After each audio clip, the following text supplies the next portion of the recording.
Good morning to all of you. Last class में हम लोग पढ़े थे बोहर्स एटॉमिक मॉडल। इस क्लास में अब हम लोग स्टडी करेंगे Bohr's atomic model for hydrogen atom. Bohr's atomic model for hydrogen atom और बोहर्स मॉडल क्लियर है, मॉडल फॉर हाइड्रोजन एटम।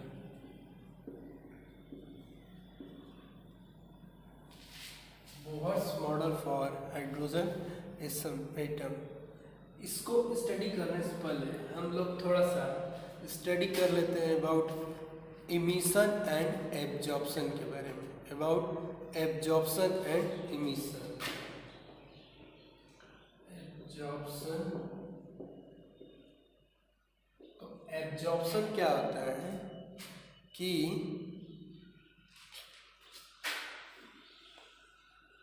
ये कोई एटम है, उसका ये न्यूक्लियस है और इसमें इलेक्ट्रॉन रिवॉल्व कर रहे हैं, इलेक्ट्रॉन रिवॉल्व कर रहे हैं। तो जब ये एनर्जी एब्जॉर्ब करेगा, कोई एटम है ठीक, उसका न्यूक्लियस है, ये ऑर्बिट है, ऑर्बिट में इलेक्ट्रॉन रिवॉल्व कर रहा है, तो ये जब एनर्जी एब्जॉर्ब करेगा, क्या करेगा, एनर्जी एब्जॉर्ब करेगा in the form of photon, in the form of photon, in the form of photon. Photon क्या है, पैकेट्स ऑफ एनर्जी। फोटॉन क्या है, packets of energy, hc by lambda. और एनर्जी कितना रहता है, hc बाई लेंडा। h क्या है, प्लैंक कांस्टेंट, जिसकी वैल्यू थी 6.626 × 10⁻⁴। और c क्या है, स्पीड ऑफ लाइट। ये क्या है, लेमडा है, वेवलेंथ है, जो लाइट्स हैं उनका वेवलेंथ है। तो जब ये एनर्जी एब्जॉर्ब करेगा तो ये कहाँ जाएगा, ग्राउंड स्टेट से एक्साइटेड स्टेट में चला जाएगा। ये इलेक्ट्रॉन कहाँ चला जाएगा, ग्राउंड स्टेट से एक्साइटेड स्टेट में चला जाएगा।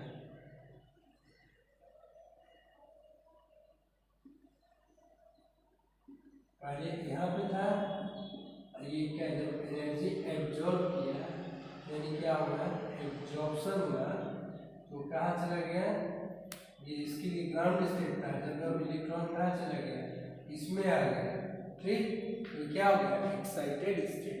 तो वो फिनोमिना जिसमें इलेक्ट्रॉन एनर्जी एब्जॉर्ब करके लोअर स्टेट से या लोअर एनर्जी ऑर्बिट से हायर एनर्जी ऑर्बिट में जाएगा, तो उसको हम लोग बोलते हैं एब्जॉर्प्शन। और इस केस में वो क्या होता है, एनर्जी एब्जॉर्ब करता है।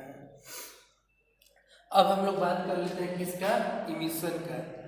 इसका स्क्रीनशॉट ले लीजिए, स्क्रीनशॉट ले लीजिए। ये है ग्राउंड स्टेट, ये है एक्साइटेड स्टेट। स्क्रीनशॉट ले लीजिए, इसको मिटा है।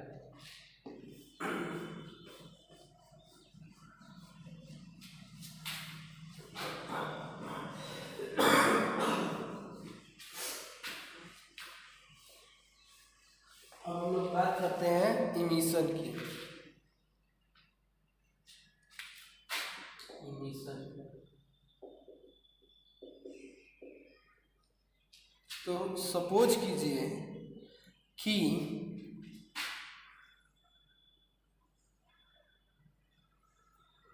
कोई एटम है, कोई एटम है और वो लेते हैं हम लोग के एल, मैसेज ले लेते हैं एनर्जी को, के में एल में है, और जब ये एनर्जी रिलीज करेगा, एनर्जी क्या करेगा, रिलीज करेगा, जिसको हम लोग बोलते हैं क्या, इमिशन। एनर्जी जब रिलीज करते हैं इन द फॉर्म ऑफ फोटॉन के फॉर्म में, एनर्जी को क्या कर रहा है, रिलीज करेगा, तो उस समय इसका क्या होगा, इमिशन होगा। क्या होगा, इमिशन। व्हेन रिलीज एनर्जी, जब एनर्जी रिलीज करेगा तो क्या होगा, इसका इमिशन।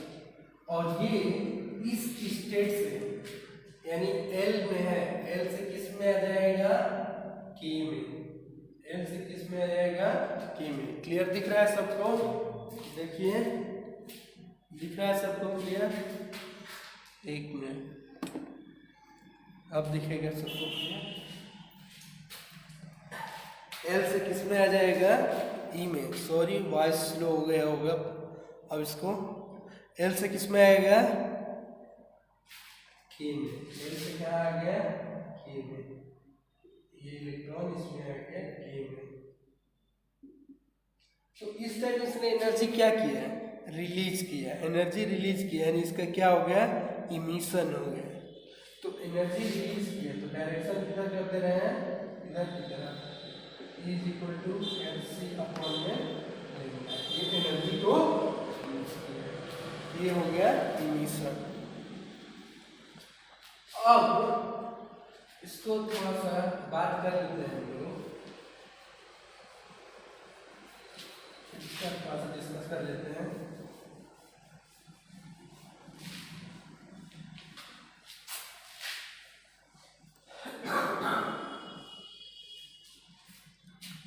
अगर कोई व्हाइट लाइट, क्या है? व्हाइट लाइट है, व्हाइट लाइट को किससे? प्रिज्म से पास किया जाए। प्रिज्म से पास किया जाए। क्या किया जाए? प्रिज्म से पास किया जाए तो वहां पे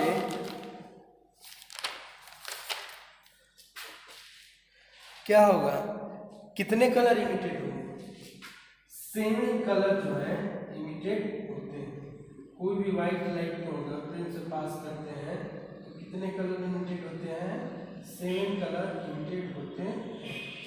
और इन 7 कलर को आप लोग ऑलरेडी क्लास 8 में भी पढ़ चुके हैं, ठीक। और इन्हीं 7 को जो अलग अलग नाम दे दिया गया है उनके वेवलेंथ के बेसिस पे। फॉर एग्जांपल लेमन, बाल्मर, पासन, ब्रैकेट्स, पीफन, ये उनके वेवलेंथ के बेसिस पे अलग अलग जो कलर्स इमिट हो रहे हैं उनको नाम दिया गया है। इसको हम लोग बाद में स्टडी करेंगे। अभी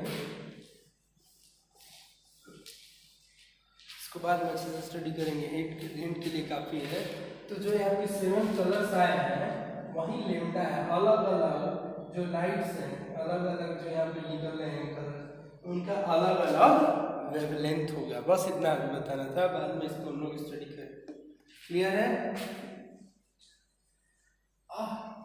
अब बात करते हैं कि उन्होंने बोहर्स मॉडल, जो बोहर्स ने जो हाइड्रोजन का मॉडल दिया है उसमें उन्होंने कहा कि जो एनर्जी है, अभी हम बना दे रहे हैं, जैसे ये एनर्जी E1 के एल सेल है, एम सेल हो गया, एन सेल हो गया, तो इसकी एनर्जी के की E1, E2, E3, E4।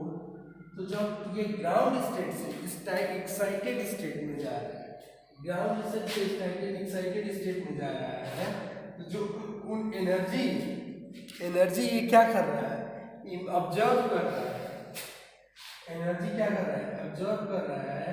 तो जो एनर्जी का डिफरेंस है E2 minus E1, E2 minus E1। और अथवा अगर इलेक्ट्रॉन जो है एक्साइटेड स्टेट, हायर स्टेट से लोअर स्टेट, यानी हायर एनर्जी से लोअर स्टेट में जाएगा, तो एनर्जी का डिफरेंस जो है, और ये क्या है? Delta E. और ये किसके इक्वल होगा? ये किसके इक्वल होगा? बोलिए, किसके इक्वल होगा? ये एच म्यू के। किसके इक्वल होगा? एच म्यू के, एच म्यू। और यहां से delta E is equal to h mu, और ये इज इक्वल टू क्या लिख सकते हैं? 13.6। ये वैल्यू में डायरेक्ट मैंने लिख दिया है यहाँ पे। ये वैल्यू सॉल्व करने के बाद आता है 13.6 ब्रैकेट में 1 अपॉन में n1 स्क्वायर माइनस 1 अपॉन में n2 का square, n1 square minus 1 upon में n2 का स्क्वायर।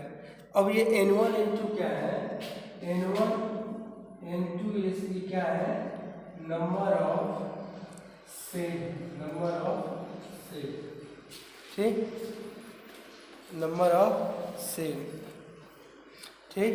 फॉर एग्जाम्पल अगर N1 इक्वल टू 1, ठीक, N1 इक्वल टू 1 है तो स्पेक्ट्रल लाइन किस सीरीज में होगी, लेमन में, इसमें होगा लेमन सीरीज में होगा। और अगर N1 इक्वल टू 2 हो गया तो किस में हो जाएगा, बाल्मर सीरीज हो जाएगी, किसमें, बाल्मर। और ठीक, अब N1 इक्वल टू अगर क्या हो जाए, 3 हो जाए, N1 इक्वल टू क्या हो जाए, 3 हो जाए, तो उस समय जो सीरीज होगी पार्शियल सीरीज होगी। कौन सी सीरीज होगी, पार्शियल सीरीज, ठीक।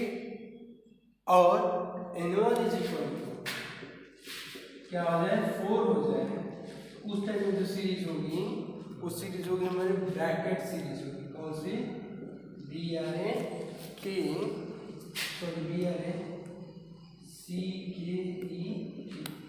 Brackett series.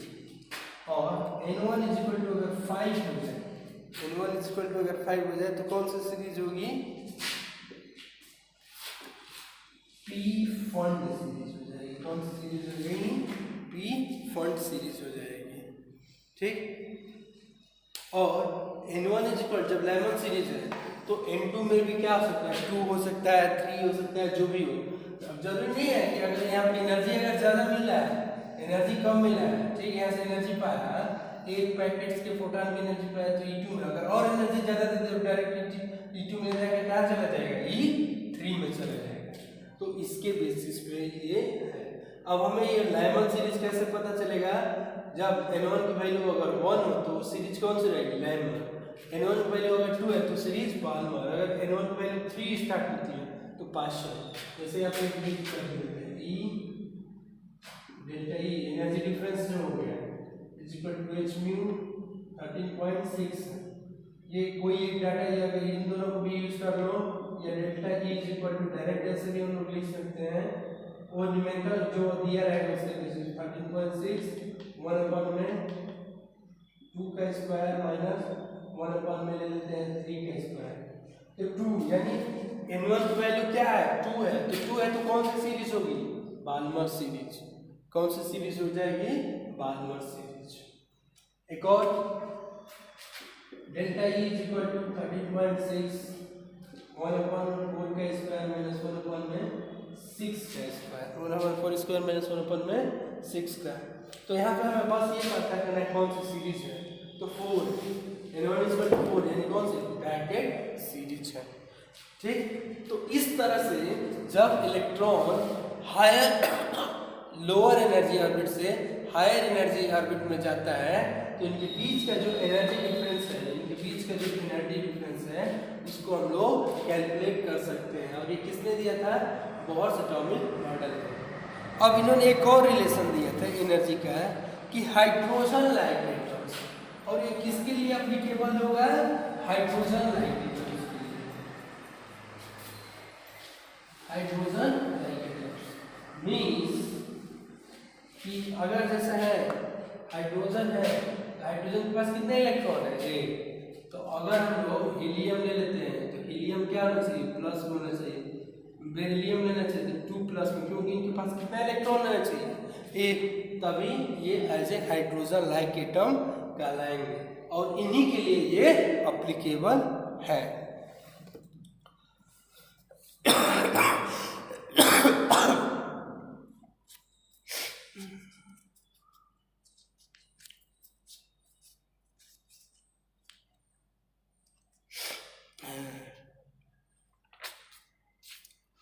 अब हम लोग बात करते हैं